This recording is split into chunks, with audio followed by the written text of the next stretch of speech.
When I look at Africa, many questions come to mind. Many times I ask myself, what would happen if Mwalimu were to rise up and see what is happening? Many times I ask myself, what would happen if Kwame Nkrumah and Patrice Emery Lumumba were to rise up and see what is happening? Because what they would be confronted with is an Africa where the Democratic Republic of Congo is unsettled. There is a war going on there, but it is not on the front pages of our newspapers because we don't even control our newspapers and the media. As I speak to you, the Central African Republic is at war, but we talk of it only mutedly. As I speak to you now, in South Sudan, the youngest nation in Africa, the Nuer have risen against the Dinka. As I speak to you now, Eritrea is unsettled. As I speak to you now, there is an ease in Egypt as there is an ease in Libya. In Niger, it is no better. In Senegal, in the Casamance, is no better. In Somalia, is no better. Africa is at war with herself. This is what they would be confronted with. They would be confronted with an Africa which statisticians and romantic economists say is growing, but which in truth is stagnated.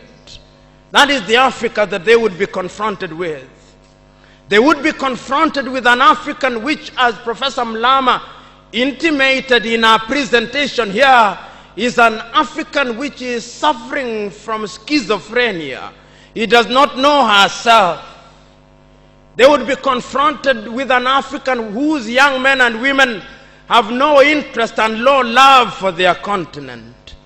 They would be confronted with an Africa where young men and young women are constantly humiliated at the embassies of European countries and at the United States of America as they seek the almighty green card. They would be confronted with an Africa where young men and women from Niger, Nigeria, Senegal, Mali, and Mauritania drown in the Mediterranean as they seek to be enslaved in Europe. This time round, Africans are not wailing and kicking as they are being taken away to be enslaved. They are being seen wailing and kicking as they seek to be enslaved in Europe and America. This is the tragedy of Africa. They'll be confronted with an African where people have lost their self-pride. An Africa where Africans are not proud of their things. An Africa where in the hotels of Dar es Salaam or Nairobi, even food has foreign names. When we fry potatoes, we call them French fries, even when they are fried in Dar es Salaam. That is the Africa that they would be confronted with. They would be confronted with another Africa. An Africa which does not tell her story. An Africa whose story is told by Europe and America, the CNN, Radio Deutsche Welle, Radio France. That is the Africa they would be confronted with. They would be confronted with the young men and women who have no pride in Africa. When they want to enjoy themselves, they sing the praises of football teams from Europe and America. It is Manchester United. It is Arsenal. It is Real Madrid. And Barcelona, not Yanga, not Mufulira Wanderers, not Gor Mahia, not FC Leopards. No. That is the Africa that they would be confronted with. They would be confronted with an Africa which does not enjoy its theater and drama. That Africa celebrates Leonardo DiCaprio. It celebrates Angelina Jolie and Brad Pitt. The Africa does not celebrate Genevieve Naji of Nigeria or Rita Dominic or Lou Jacobs of Nigeria, it does not celebrate Bongowood or Nollywood or Riverwood. It celebrates Hollywood. That is the Africa with which they would be confronted.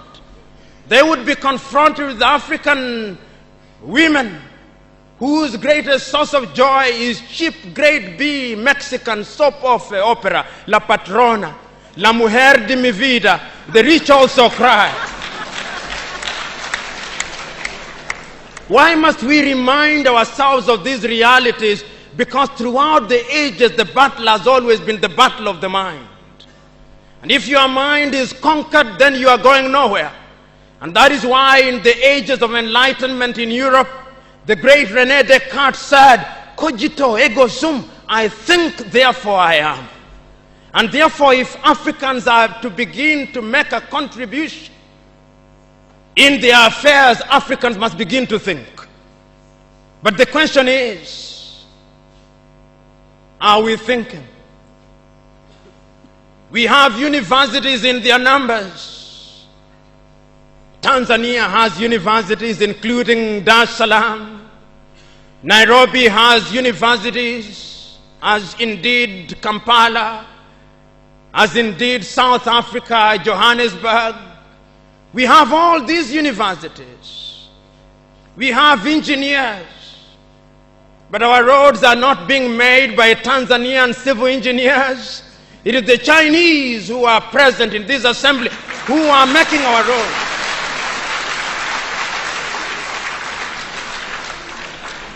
So we have engineers who cannot even make roads. We have doctors whom we have trained. But when we are sick, particularly if we are of the political class, depending on who colonized you, if you are colonized by the United Kingdom, you rush to London. If you are colonized by the French, you rush to Paris. If you are colonized by the Portuguese, you rush to Lisbon.